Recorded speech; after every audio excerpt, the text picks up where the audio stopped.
Bab 13, Menetapkan Tugas. Di Paviliun Langit Jahat di atas Gunung Pengadilan Emas. Guru, perwakilan dari keluarga Cianyang ingin bertemu dengan Anda. Keluarga Ci yang mana? Keluarga Yuan R kecil. Adegan Jitiandao mengambil Yuan R kecil sebagai muridnya di kota Anyang 5 tahun lalu muncul di benak Luyo saat dia mengangguk sedikit dan berkata bahwa mereka masuk. Ya Tuan. Tak lama kemudian, 3 murid jahat memimpin orang-orang dari keluarga Ci ke Paviliun Langit Jahat. Yuan R kecil telah kembali begitu dia mendapat berita juga.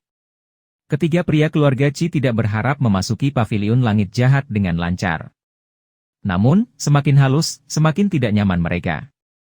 Dan ketika mereka melihat Luyo tua, mereka menggigil ketakutan dan tidak berani menunjukkan ketidaksopanan sedikit pun. Salam, tuanku.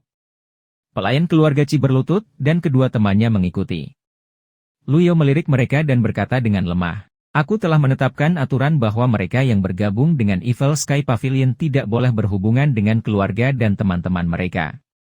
Yuan R kecil, apakah kamu masih ingat ini? Aku ingat. Aku akan mengirim mereka pergi sekarang, kata Yuan R kecil buru-buru. Pelayan itu berbalik untuk melihat Yuan R kecil. Dengan keringat membasahi pipinya, dia berkata, Nona muda, ini aku. Cian. Cian? Yuan R kecil menatap pria paruh baya di depannya dengan ragu. Ketika dia meninggalkan keluarganya, dia baru berusia 10 tahun. Dan itu sudah 5 tahun, jadi ingatannya sedikit memudar. Cian tiba-tiba menangis dan berkata, aku akhirnya menemukanmu, Nona muda. Keluarga Ci dan orang tuamu dalam masalah. Yuan R kecil telah meninggalkan keluarganya hanya selama 5 tahun. Selama bertahun-tahun, dia sering memikirkan orang tuanya, dan dia sangat merindukan mereka. Untungnya, penjahat tua itu memanjakannya dan tidak membawanya ke sisi jahat sepenuhnya. Tetapi, Duan Musheng, Ming Xin, dan Zhao Yu berbeda, dan mereka tidak menyukai apa yang mereka lihat. Mereka mengira memalukan bagi seorang pria untuk menangis seperti anak kecil di hadapan banyak orang.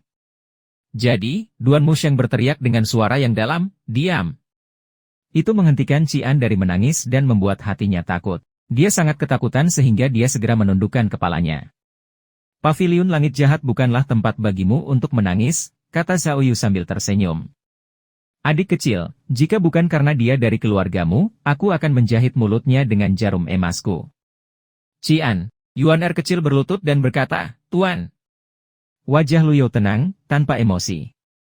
Dalam sekejap mata, Ming Xin punya ide. Dia menangkupkan tinjunya dan berkata, Guru, peraturan dibuat untuk dilanggar. Sebagai kakak dan adik dari kakak junior, keluarganya adalah keluarga kita juga. Kita akan menjadi lebih buruk dari babi dan anjing jika kita tidak membantu keluarga kita. Saat mereka dalam masalah. Saya setuju, kata Zhao Yu. Adik laki-laki keempat ada benarnya, dan saya pikir sama, kata Duan Musheng. Yuan R kecil terkejut mendengar kakak laki-laki dan perempuan seniornya mendukungnya. Sementara itu, Luyo mengangguk sedikit dan berkata, apa yang kamu katakan ada benarnya. Dia melirik ketiga murid jahat itu. Loyalitas mereka masing-masing meningkat 5% lagi, hampir mencapai 70%. Namun, itu tergantung pada masalahnya. Evil Sky Pavilion tidak akan ikut campur dalam apapun, mata Luyo tertuju pada Cian. Persis. Kekuatan guru terkenal di seluruh dunia. Jika itu hanya masalah sepele, saya pikir kita bisa mengabaikannya, kata Ming Xin. Zhao Yu memutar matanya. Ini tidak disebut pandai dalam analisis, keempat tua, kamu hanya berlayar mengikuti angin. Dan kamu pandai menyanjung. Yuan R kecil mengedipkan mata pada Cian. Melihat hal itu, pramugara cepat berkata, keluarga Ci selalu berperilaku baik di Anyang. Dan kami hanya berdagang dengan orang biasa. Selama bertahun-tahun, kami hidup damai, dan bisnis telah mendukung mata pencaharian lebih dari 1.000 orang dalam keluarga. Sebulan yang lalu, karavan dagang kami dirampok oleh sekelompok perampok berkuda saat melewati lembah sungai. Keluarga Ci tidak menginginkan masalah, jadi kami membayar mereka sejumlah uang. Tapi, geng itu melakukannya tidak berhenti di situ. Mereka bergegas ke Anyang pada malam yang sama, merampok segalanya dari kami, dan bahkan menculik lebih dari 100 orang sebagai sandera. Ketika dia mendengar apa yang terjadi pada keluarganya, Yuan R kecil sedikit mengernyit. Masalahnya bisa serius atau kecil. Zhao Yu tertawa. Ini hanya sekelompok perampok berkuda. Mengapa Anda tidak mendapatkan bantuan dari pemerintah daerah? Kepala keluarga kami juga berpikir begitu, tetapi begitu pihak berwenang mendengar tentang perampok yang dipasang di lembah sungai, mereka segera mengusirnya. Mereka tidak berani membantu kami. Apakah perampok itu benar-benar kuat? Zhao Yu mendengus. Qian berkata dengan gugup, konon gerombolan perampok berkuda ini didukung oleh para pembudidaya. Pantas. Seluruh cerita telah menjadi jelas sekarang, dan semua orang mengarahkan pandangan mereka pada Lu You. Menurut cara lama Ji Tiandao, Evil Sky Pavilion tidak akan pernah ikut campur dalam masalah seperti itu. Tapi itu di masa lalu. Apalagi, masalah ini terkait dengan adik perempuan junior mereka, yang paling disayangi oleh tuan mereka. Oleh karena itu, bahkan sebelum tuan mereka berbicara, Ming Xin melompat ke depan dan berkata dengan benar, "Tuan, biarkan saya menangani ini." Kelompok perampok berkuda ini telah bertindak terlalu jauh. Bagaimana mereka bisa menculik keluarga adik junior kecil? Saya akan memastikan ini dilakukan baik. Baik Duan Musheng dan Zhao Yu tidak bisa berkata-kata. Old Fort benar-benar tidak tahu malu, mereka pikir. Di sisi lain, Qian sangat gembira mendengarnya, seolah-olah sedang bermimpi. Itu jauh lebih mulus dari yang dia duga. Sementara itu, Lu You sedang berpikir. Dengan kekuatannya saat ini, jika dia mengganggu masalah di antara para pembudidaya, itu setara dengan mencari masalah. Namun, dia bisa membiarkan murid-muridnya menanganinya dan diberi hadiah poin pahala, membunuh 2 burung dengan 1 batu. Tuan, mohon izinkan saya untuk menebus kejahatan saya dengan melakukan perbuatan baik. Keluarga adik junior berada dalam bahaya besar, dan sebagai kakak senior, saya tidak bisa hanya menutup mata dan tidak melakukan apa-apa. Ya, guru telah memerintahkan saya untuk membumi. Tetapi ini adalah keadaan khusus, dan saya berharap guru dapat mengizinkan saya membantu mereka. Ming Xin menyampaikan pidatonya seperti seorang kultivator ortodoks, yang membuat Duan Musheng dan Zhao Yu terkejut.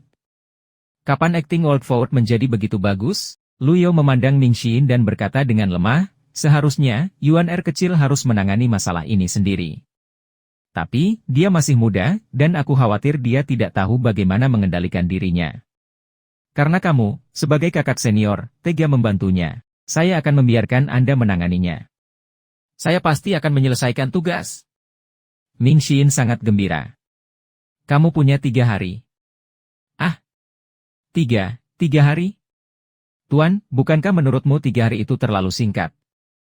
Ming Xin mencoba mengulur waktu untuk dirinya sendiri. Sambil tersenyum, Zhao Yu berkata, kakak senior, Anda adalah seorang ahli pengadilan ilahi.